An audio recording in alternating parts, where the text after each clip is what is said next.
বিতর্কিত সাবেক বিচারপতি মানিকের সাতকাহন। বিচারপতি তোমার বিচার করবে যারা, আজ জেগেছে এই জনতা। সলিল চৌধুরীর দেশাত্মবোধক গানের এই কলিটি এখন সামাজিক যোগাযোগ মাধ্যমে ভাইরাল। আপিল বিভাগের বহু বিতর্কিত অবসরপ্রাপ্ত বিচারপতি শামসুদ্দিন চৌধুরী মানিক দেশ ছেড়ে পালাতে গিয়ে সীমান্তে বিজিবির হাতে গ্রেফতার হন। এরপরই ভাইরাল হয় গানের কলিটি। বিচারপতি মানিক বেশ কিছু বিতর্কিত মামলা ও মিডিয়ায় নানা বিষয়ে মন্তব্য করে আলোচনায় আসেন। সবশেষ শিক্ষার্থীদের আন্দোলনের সময় একটি টিভি চ্যানেলের টক শোতে নারী উপস্থাপিকার সঙ্গে বাজে আচরণ করেন তিনি। ওই অনুষ্ঠানে নারী উপস্থাপিকাকে রাজাকারের বাচ্চা বলে সম্বোধন করেন। আবার যারা মুক্তিযুদ্ধ কোটা বাতিল বা সংস্কার চায় সেসব শিক্ষার্থীকেও রাজাকারের বাচ্চা বলে মন্তব্য করেন এই সাবেক বিচারপতি।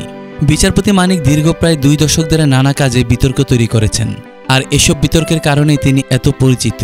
দেশের বিচার বিভাগের ইতিহাসে বিচারপতি মানিক এক কলঙ্কজনক অধ্যায় রচিত করেছেন বলে আদালত সংশ্লিষ্টরা মনে করছেন। প্রসঙ্গত, মানিক চৌধুরী ভারতে যাওয়ার প্রাক্কালে সিলেটের কানাইঘাট সীমান্ত থেকে আটক করে বিজেপি। 2015 সালের সেপ্টেম্বরে তিনি অবসরে যান। এরপর বিভিন্ন অনুষ্ঠান ও টেলিভিশন টক শোতে কথা বলতেন তিনি। সম্প্রতি তার বিরুদ্ধে শিক্ষার্থীদের আন্দোলনের হত্যার ঘটনায় দেশের বিভিন্ন স্থানে কয়েকটি মামলা হয়। এরপর থেকে তিনি পলাতক ছিলেন। তার আসল নাম আবুল হোসেন মোহাম্মদ শামসুদ্দিন চৌধুরী। তিনি 1978 সালে হাইকোর্টের আইনজীবী হিসেবে তার কর্মজীবন শুরু করেন। 1996 সালে তিনি বাংলাদেশের ডেপুটি অ্যাটর্নি জেনারেল নিযুক্ত হন। 2001 সালের 3 জুলাই তৎকালীন আওয়ামী লীগ সরকার তাকে অতিরিক্ত বিচারক হিসেবে হাইকোর্ট বিভাগে নিয়োগ দেন। একই বছর বিএনপির নেতৃত্বাধীন জোট সরকার ক্ষমতায় আসার পর সে নিয়োগ স্থায়ী করা হয়নি। 2009 সালে আওয়ামী লীগ ক্ষমতায় আসার পর তাকে বিচারপতি হিসেবে পুনর্বহাল করা হয়। এদিকে সরকারি বাড়ি ভাড়া পরিশোধ না করার অভিযোগে বিচারপতি মানিকের বিরুদ্ধে দুর্নীতির অনুসন্ধান করতে দুদককে নোটিশ দিয়েছেন সুপ্রিম কোর্টের এক আইনজীবী।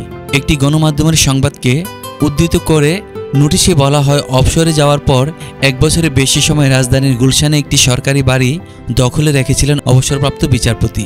জানতে চাইলে সুপ্রিম কোর্টের আরেক জ্যেষ্ঠ আইনজীবী অ্যাডভোকেট ফাউজিয়া করিম ফিরোজ গণমাধ্যমে বলেন, শামসুদ্দিন মানিক কখনোই বিচারক সুলভ আচরণ করেননি। তিনি যা ইচ্ছে তাই করতেন, ভয় দেখিয়ে রায় ও আদেশ দিতেন। আইনের মাধ্যমে তার শাস্তি হওয়া উচিত।